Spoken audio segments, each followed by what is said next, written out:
Oi, gente! Tudo bem com vocês? Estou eu aqui mais um dia e dessa vez eu vim contar pra vocês como foi o meu primeiro mês aqui nos Estados Unidos.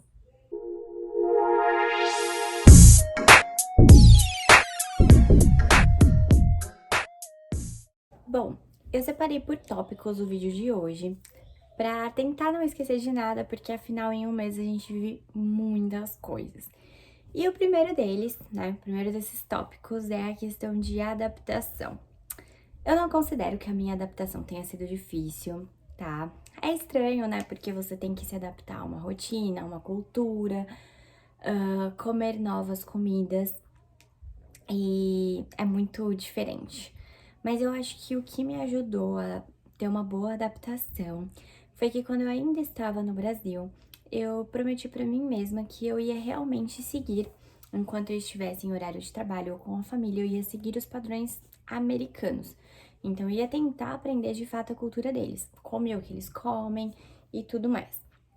Como eu já falei em vídeos anteriores, eu cheguei num sábado e comecei a trabalhar na segunda-feira, mas até a quarta a antiga Nene ficou aqui comigo, então isso foi bom, porque isso me permitiu tirar todas as dúvidas, entender um pouquinho da rotina. E já vai aí a primeira dica: não tenham medo de perguntar, porque eu perguntava tudo pra minha hosta, tudo que eu tinha dúvida. Eu não chegava e fazia, sabe? E eu deixei bem claro pra ela que sim, eu ia perguntar, porque por mais que eu já tenha experiência com crianças, eu estou tendo uma nova experiência com crianças de outra cultura. Então, que eu gostaria de saber como que é a rotina para que eu pudesse seguir aquela rotina. E isso me ajudou muito. Inclusive, quando foi pra começar as aulas e tudo mais, tá? Eu acho que a maior dificuldade que eu tive, na verdade, gente, eu ainda estou tendo, é a questão de acordar cedo. Pra quem me conhece sabe que eu detesto acordar cedo, mas há males que vem pra bem, né? Existem coisas que a gente tem que sacrificar um pouquinho pra que a gente tenha sucesso e atinja os nossos objetivos. Um outro ponto que eu não sei, assim, exatamente quantas pessoas têm essa preocupação ou sofrem por antecedência, assim como eu sofria, né? Mas eu acredito que seja a grande maioria, que é a questão de vergonha, timidez quando você chega, né? Porque eu ficava assim, cara, como que eu vou comer, sabe? Como que eu vou chegar e vou tomar meu café da manhã? Como que vai ser no meu dia off? Então, assim, se eu falar pra vocês que eu tenho uma dica, não tenho. Porque a minha família me recebeu tão bem e eles fizeram questão de me deixar tão à vontade, já foram me mostrando tudo. E no começo eu ainda pedia, posso pegar isso? Posso ter aquilo e tal? E eles, não, é seu, você pode ficar à vontade. Então, assim, eles tiveram participação que nessa questão da minha adaptação, eles me deixaram muito à vontade, tá? Mas eu acho que é uma questão de tempo, né? Aquela questão de, nossa, eu vou sair do quarto e vou falar com eles, não vou. Isso é só uma questão de tempo. Eu, graças a Deus, fui muito tranquila. No primeiro fim de semana, no primeiro dia principalmente, né? E depois no fim de semana seguinte, eu tive um pouquinho dessa vergonha, mas assim, foi uma coisa bem menor, em proporções bem menores do que eu achei que seria. Então, estejam abertos, né? E sintam a vibe da família. Vão se sentindo à vontade conforme eles também forem dando liberdade. Eu acho que é a dica mais útil que eu posso dar, porque graças a Deus, nesse sentido, eu tive muita sorte. Nível de inglês é outro ponto que pega muito, porque eu tinha muito medo, né? Pra quem não sabe, eu fiz 2 meses do método Callan de inglês. Se vocês tiverem dúvida, vocês podem até me chamar na outra rede social pra explicar mais como funciona e até indicar a minha amiga pra vocês, porque realmente foi um método que me ajudou. Tipo, fiz 2 meses de aula, isso deu uma alavancada na minha pronúncia, na minha fala, no meu vocabulário, mas eu ainda tinha muita dificuldade de entender. Então, o que eu reparei de evolução nesse primeiro mês? Primeiro eu tinha, tipo, ficava, pode repetir? Pode me mostrar? E hoje já não, né? Também a minha hosta fala espanhol, eu falo espanhol. Então, às vezes, quando ela não sabia me explicar, quando eu não sabia alguma coisa, ela me explicava em espanhol. E o meu rosto fez essa observação 2 dias atrás, que ele, nossa, no começo vocês conversavam até que bastante, né? Coisas em espanhol, e agora faz tempo que eu não ouço uma palavra em espanhol. A não ser que seja, tipo, pra ensinar as meninas a contarem e tal. Então, isso é uma coisa assim que vira tão um hábito que você começa a assimilar palavras e quando você vê, você já tá entendendo bem melhor. Isso, assim, é o resultado de um mês, tá? Foi, assim, então eu considero um grande avanço, foi uma experiência muito bacana.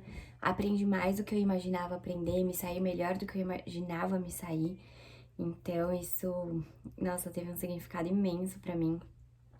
Agora, quando as meninas já sabem, já pedem alguma coisa, não só pelo fato de eu conhecer elas, mas pelo fato do inglês tá dando uma melhoradinha, né?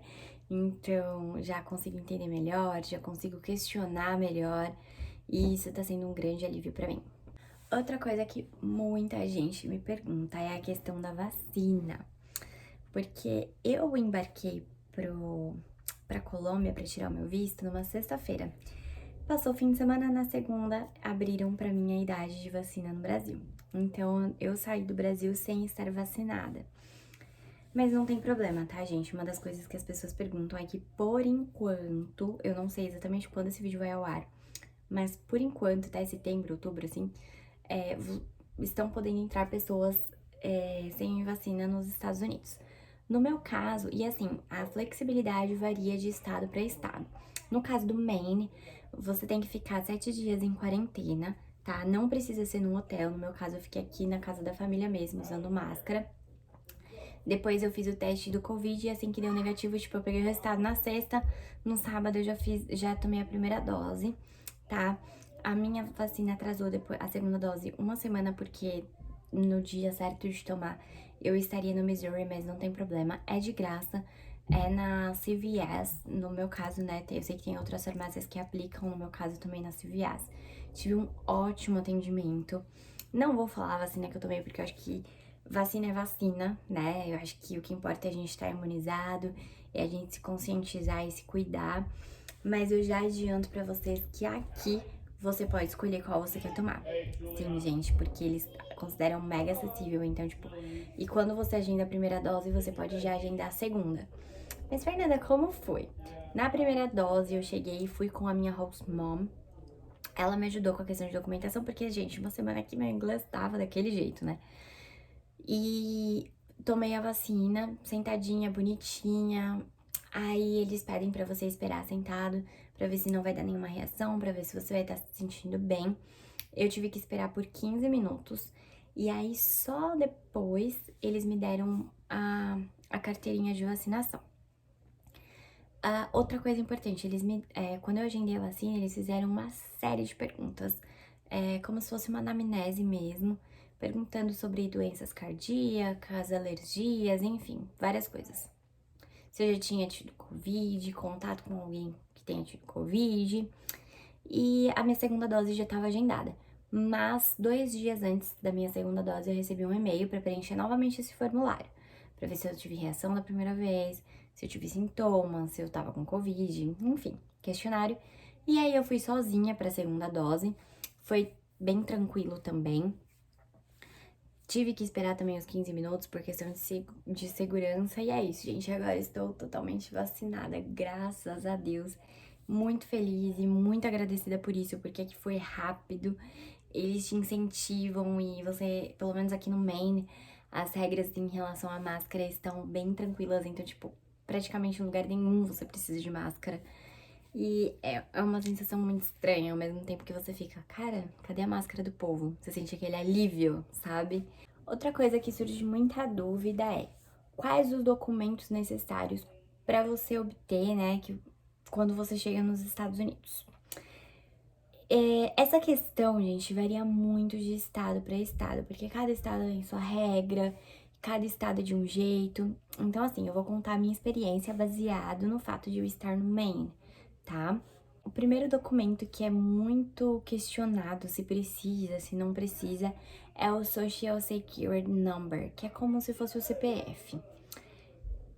Varia, tá, gente? Aqui a minha LCZ disse que eu não precisaria ter, mas é aquela coisa, você não consegue cartão de crédito, você não consegue nada. Então, dependendo do banco, a maioria dos lugares exigem o Social Security Number, então eu já preferi tirar, pra não ter problema lá pra frente. Fora que o visto J1 você apresentando o DS 2019, você consegue tirar, porque é um visto que tem permissão pra você trabalhar, então, ok, você consegue tranquilo. Tive meu appointment no escritório, eu não lembro agora o órgão, mas foi super tranquilo. Eu levei todos os meus documentos, comprovante de residência, enfim, DS, passaporte, levei até a minha PID. Ela digitou, fez eu conferir todos os documentos e depois o meu Social Security Number chegou aqui em casa. Duas dicas que eu dou pra vocês. Primeira, não mostre seu Social Security Number pra ninguém, porque ele real não é como se fosse no Brasil, que você sai falando seu CPF pra todo mundo. Não. Aqui ele é seu e é pessoal, então, tipo, não forneça pra ninguém. Outra dica, ele vem metade no cartão, o cartãozinho, e a outra metade do papel, o endereço. E é uma folhinha que dá pra você destacar. Eu recomendo você não destacar. Porque, por exemplo, quando você for solicitar cartão de crédito, essas coisas, ele pode servir como comprovante de residência, tá? Então, é uma dica que eu dou pra vocês, pra não destacar. Outra questão muito perguntada é conta em banco.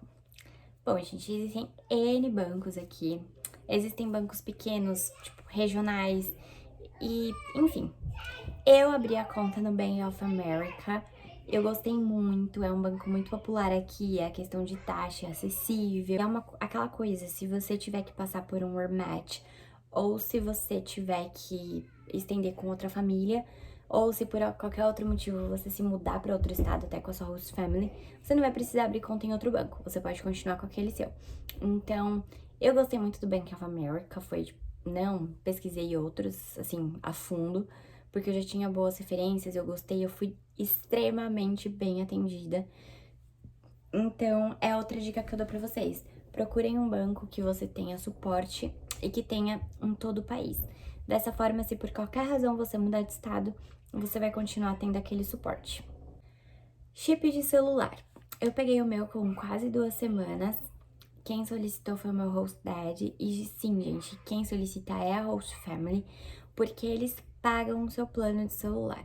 No meu caso, eles perguntaram se eu já tinha um iPhone, porque se eu não tivesse, eles me comprariam. Então, mas isso é tipo de família pra família. Tem família que já dá direto celular sem perguntar, tem família que não dá. Mas o chip de celular eles têm que dar, tá? O meu tem internet limitada, então, tipo, eu posso pôr GPS, tenho acesso onde eu vou, tem SMS, ligação. Só não tem ligação internacional, mas ok, hoje a gente usa muito a questão do WhatsApp, então pra mim tá sendo ótimo e foi super rápido. Meu rosto fez a reserva numa sexta-noite, à noite assim, né? Tipo, 5 da tarde. E no sábado de manhã eu já tava indo buscar. Foi realmente muito, muito rápido. Outra questão que pega muito, que é motivo de muita dúvida, é a questão da driver's license. Emitir ou não emitir a sua carteira de motorista nos Estados Unidos? Meu conselho é, emita. Por uma série de fatores. Então vamos lá. Primeiro motivo. A sua PID, né, que é a Permissão Internacional para Dirigir, varia de acordo, ela tem a validade de 3 anos ou ela pode variar de acordo com o vencimento da sua CNH no Brasil. Então, por exemplo, eu cheguei aqui esse ano e a minha CNH vence no Brasil no ano que vem. Ou seja, isso significa que a minha PID vence também o ano que vem. E isso consta nela. Outra questão, eu não gosto de ficar andando com passaporte, a PID, enfim. Então eu acho que é muito mais prático se você já tiver um documento daqui. Se acontecer de você for roubado, furtado ou extraviar o documento, é muito mais fácil de você emitir uma segunda via do que se você perder o seu passaporte com o seu visto, enfim, né? Em um país totalmente desconhecido, em época de pandemia. Então eu recomendo tirar. Como eu já havia dito, documentação dos Estados Unidos, cada país tem a sua regra, tá? No caso aqui do Maine, eu não tava conseguindo achar pelo website, então eu enviei um e-mail pra eles e foi muito rápido, porque eu enviei o e-mail numa quarta, tipo, 11 horas da noite, na quinta, 11 da manhã, 10 da manhã, eles me responderam explicando qual seria o procedimento e já anexo o formulário. Então, aqui eu tive que pagar a quantia de $35, tá? Você põe, no caso, a minha host aconselhou mandar um cheque. Ela falou que nunca é bom você mandar dinheiro pelo correio. Então, ela fez o cheque pra mim, porque até então eu não tinha conta no banco. Preenchi o formulário, com todos os meus dados, eles pediram também o meu Social Security Number nesse formulário e eu mandei pelo correio. Foi muito prático, gente, porque eu só coloquei na caixinha do correio e acabou. Muito, muito simples. E eles demoram até 3 semanas pra me responder, pra responder a pessoa. Então, assim, até o presente momento, eu ainda não tenho nenhuma resposta, mas eu sei que quando essa resposta vier, já vai ser com a data do meu teste teórico. Outra coisa que é motivo de dúvida envolvendo a driver's license é: eu posso dirigir com a PID? Gente, a PID é válida em todo o território dos Estados Unidos. Só que é legal você confirmar e conversar abertamente com a sua família, porque algumas companhias de seguro ou algumas modalidades não aceitam a PID, e aí você precisa realmente ter a driver's license. No meu caso, foi super tranquilo, o meu rosto ligou, eles pediram todos os meus dados, pediram informações sobre o passaporte, sobre o DS, sobre a própria PID, mas já me incluíram no seguro na hora. É isso, gente. Em resumo, né, da minha documentação, quis trazer a ID porque, só como um complemento, mas eu já tenho meu Social Security Number, já tenho a minha conta no banco, estou em processo da Driver's License, estou com o meu chip e tenho incluso o meu cartão no seguro do carro. Basicamente, são essas as questões de documentação quando você chega aqui. E eu aconselho fazer assim que você chega, porque, né, quanto antes você resolver isso, mais cedo você fica tranquilo, não precisa ficar correndo atrás de burocracia, perdendo tempo de trabalho, enfim. Um outro ponto que bastante gente me pergunta é a questão do meu schedule e como foi a adaptação com a rotina das kids, com playdates e sair com elas. O meu schedule é das 7 às 4, porém, como a minha mais velha já está na escola, eu ajudo ela na rotina, né, de manhã, eu estou trabalhando das 6h40 às 13h40. E aí, quando ela não tem aula, eu volto pro horário normal. Mas é um horário fixo, de segunda a sexta, isso não muda. Quando tem alguma alteração, a gente conversa antes. O schedule foi estranho para se adaptar. Assim, no começo não tinha aula, então você tinha que ficar pensando em brincadeira, vamos fazer isso, vamos fazer aquilo. Então era bem cansativo, porque junto ao fato de você ter que se acostumar a acordar muito cedo, com o fato de você estar conhecendo as crianças, mas depois que a mais velha começaram as aulas da mais velha, eu consegui me adaptar muito bem ao schedule. Foi bem mais tranquilo, porque cria uma rotina, a gente estabelece horários, né? De terça-feira eu levo a do meio para as aulas de dança e às quintas eu levo a mais velha para as aulas de dança também. Então, acho que esses são os únicos compromissos fixos, mas eu tento fazer bastante coisa outside com elas. Então, playgrounds, a gente tem o Museu da Criança, que é em Portland. Enfim, tem bastante coisa para fazer. Eu tenho uma amiga brasileira, ela também é au pair, então a gente também faz muito playdate. E é isso, a gente tenta manter as crianças o máximo possível fora de casa para que elas tenham uma ocupação, tenham diversão, tenham dias diferentes. E basicamente é isso. Sobre a questão de encontro com a LCC, a gente tem uma vez por mês. Já tiveram dois desde que eu cheguei aqui, só que eu não pude ir em nenhum dos dois porque coincidiu com, tipo, eu tomar a vacina no sábado e o meeting ser no domingo. Então, teria um encontro com ela na próxima semana e espero poder vir aqui pra contar também pra vocês como foi, como funciona, enfim. Bom, gente, é isso. Sei que falei bastante no vídeo de hoje, mas é que são muitos detalhes e assim, você contar a sua rotina numa cultura totalmente diferente não é fácil. Se ficou alguma dúvida, vocês podem perguntar. Se tem algo mais específico que vocês queiram saber, eu tô sempre à disposição. Espero ajudar, trazendo informação. E é isso. Em resumo, o meu primeiro mês foi um mês, assim, de bastante coisa nova. Não só por conhecer realmente uma nova rotina, mas também por você ter que tirar a documentação e muitas coisas que você tem pra fazer. Mas é bom você já estar livre disso tudo quanto antes. E, em resumo, foi muito melhor, né, do que eu imaginava. Então, eu tô muito feliz, tô ansiosa pelos próximos meses. Aqui agora a gente já entrou no outono, então agora é só ladeira abaixo, porque daqui a pouco vem o frio e é isso. Tô muito animada pra compartilhar os detalhes que eu consegui com vocês. Até o próximo vídeo!